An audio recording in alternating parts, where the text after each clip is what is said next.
dia, pessoal, começando mais uma aula de português, tá bom? Vamos ver aqui a página 25 do nosso livro didático, tá certo? E aí hoje vocês vão testar a capacidade de vocês de elaborar, de criar um conto autobiográfico, tá vendo? Na página aqui já está dizendo, ó, eu escritor, então é você que vai vai criar a sua história agora, tá bom? E eu vou explicar como é que vocês vão fazer isso, ok?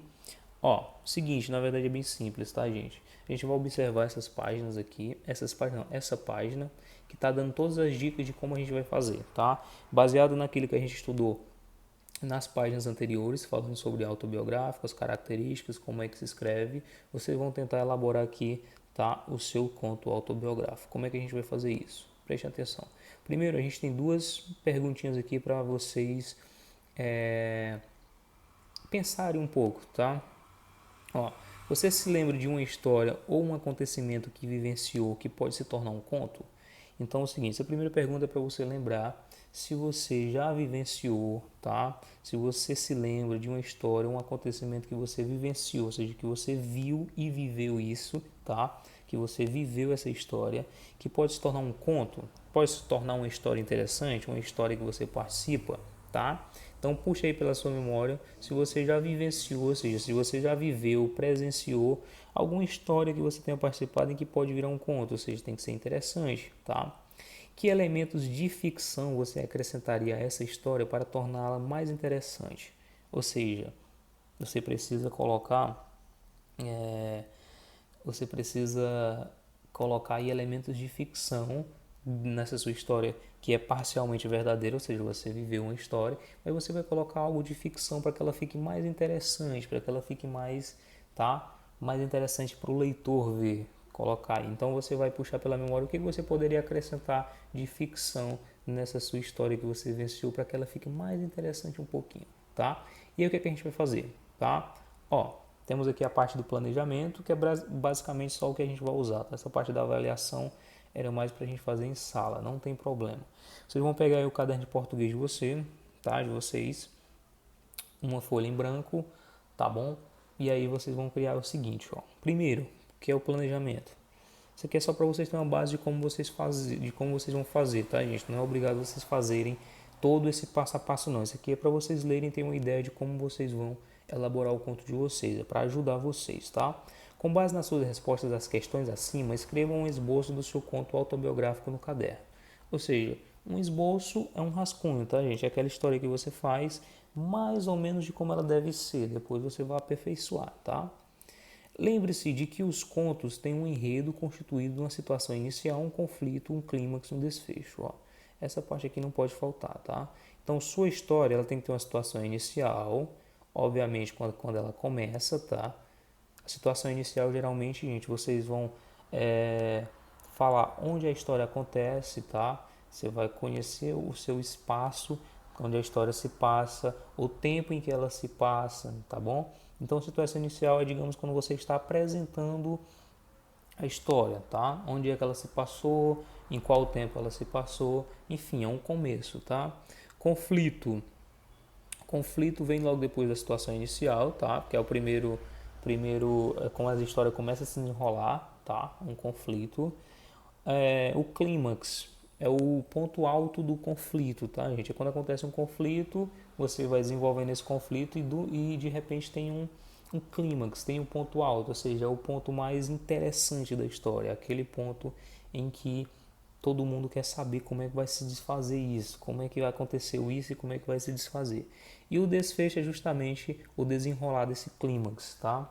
Tem um ponto alto que geralmente é quando acontece algo muito sério ou quando acontece alguma coisa séria, e o desfecho é quando a gente entende como é que se desenrolou isso, o que, que aconteceu e como aconteceu, tá? E o que foi feito depois disso, tá? Então não pode faltar essas situações no seu conto, ok?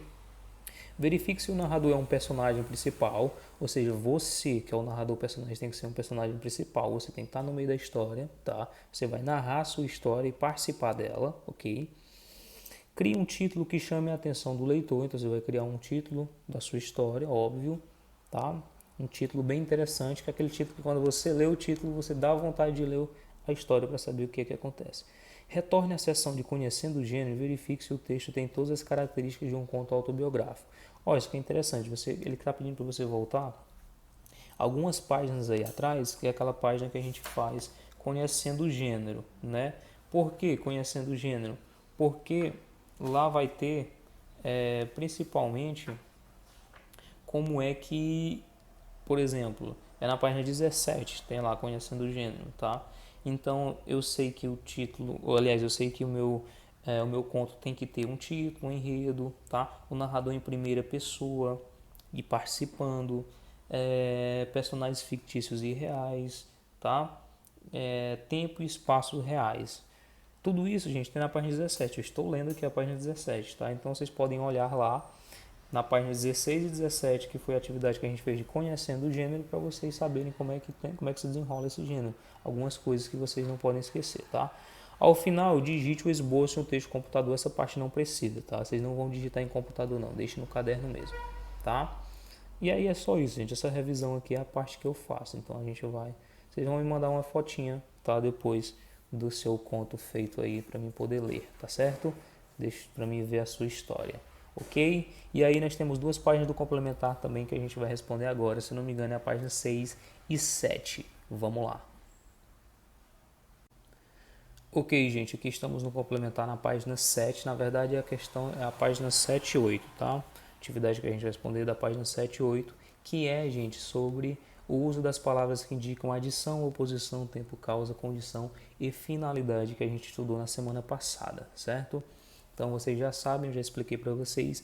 Qualquer dúvida você pode voltar na página do livro didático, onde tem explicando, onde explica o que é quando é que uma palavra é adição, condição, tempo, finalidade, tá? Essas coisas. Então vocês podem ver o vídeo também que a gente fez na semana passada, ok? Mas vamos lá. Seguinte. Vamos lá. O uso das palavras que indicam adição, oposição, tempo, causa e finalidade. Condição e finalidade. Leia as frases a seguir e assinale corretamente o sentido de cada uma. Aqui é só marcar só um X, tá, gente? Nessas primeiras. No entanto, na realidade, eu dele pouco participava, tá? Então, na frase, no entanto, na realidade, eu dele pouco participava. Essa frase, ela dá ela indica uma oposição ou uma condição. A frase indica uma oposição, a frase indica uma condição. Marca um X na correta, ok? Tá fácil essa, gente. Em compensação, de novo, repito, se você tiver dúvida ainda quando é que a palavra indica condição, adição, tempo e finalidade, deixa eu só retornar aqui, se eu não estiver enganado, é na página, para mim falar para vocês, na página 22, tá? Na página 22, lá onde tem assim que se escreve, dá exemplos de como é que se indica, quando é que uma frase indica uma adição, uma oposição, um tempo, uma causa, uma condição e uma finalidade, tá bom? Página 22 do livro didático explica melhor, caso você tenha esquecido, mas eu já expliquei essa parte para vocês, tá? Em compensação, a B diz o seguinte: em compensação, deixava-me ficar até umas 11 horas à porta do pé da escada do sobrado onde morávamos. Em compensação, deixava-me ficar até umas 11 horas à porta do pé de escada do sobrado onde morávamos. Indica uma causa ou uma oposição, gente. A frase indica uma causa ou uma oposição. Marque um X, tá? De novo, até a 12, 13, 14, se não me engano, até a 15 é só para marcar um X, tá? Na oração agora é diferente, Nós temos a frase, você vai dizer, marque um X na oração com uma conjunção que indica condição. Qual dessas duas indica uma condição, gente? Caso você resolva ir, me avise. Mesmo porque o Pedro nem gosta de sair com eles. Essa ou essa marca uma condição, marca um X numa dessas duas frases que marcam uma condição, tá? A 13 você vai marcar a frase que indica tempo, tá? Uma conjunção que indica tempo. Vamos ver qual é essa que indica tempo. Vamos lá. Depois que eu fui ao parque, fiquei muito feliz. Se você quiser ir, que vá. Depois que eu fui ao parque, fiquei muito feliz. Se você quiser ir, que vá. Qual dessas duas indica tempo? 14 diz o seguinte, marque a conjunção que indica uma finalidade, tá? Maria não quis falar mais a fim de não causar constrangimento. Mariana não quis almoçar nem jantar. Então, qual dessas duas indica uma finalidade, gente? Maria não quis falar mais a fim de não causar constrangimento. Mariana não quis almoçar nem jantar. Lembrando que todas essas condições, tempo, eu falei daquelas palavras na aula passada, eu expliquei para vocês que tem aquelas palavras que entregam, né? Tem algumas palavras que dá para a gente saber de cara quando está falando de finalidade, tempo, condição. Porque tem algumas palavras específicas para você usar quando você vai dar uma ideia de tempo, de condição, de finalidade, tá? E a última de marcar é essa 15 que diz o seguinte, ó. Na oração que indica, conjunção que indica adição, tá? Soma, acréscimo, ok? Eu fui ao parque e ao cinema no sábado. Juliana pediu dinheiro para o pai a fim de comprar um chocolate. Qual dessas duas indica adição, gente? Tá? Aí a 16 é o seguinte, ó. Crie uma frase com cada um dos sentidos destacados. Então aqui você vai criar uma frase, tá, gente? Apesar de ter 3 linhas, é só uma que você vai criar, ok? Crie uma frase com cada um dos sentidos destacados. Aqui você vai criar uma com adição, tá? Acréscimo. Você vai abrir, você vai criar um com causa, tá? A causa, gente, é a mesma coisa que motivo. Lembra que eu expliquei isso para vocês? Causa é como se fosse um motivo para fazer alguma coisa, tá? E tempo é tempo, tá, gente?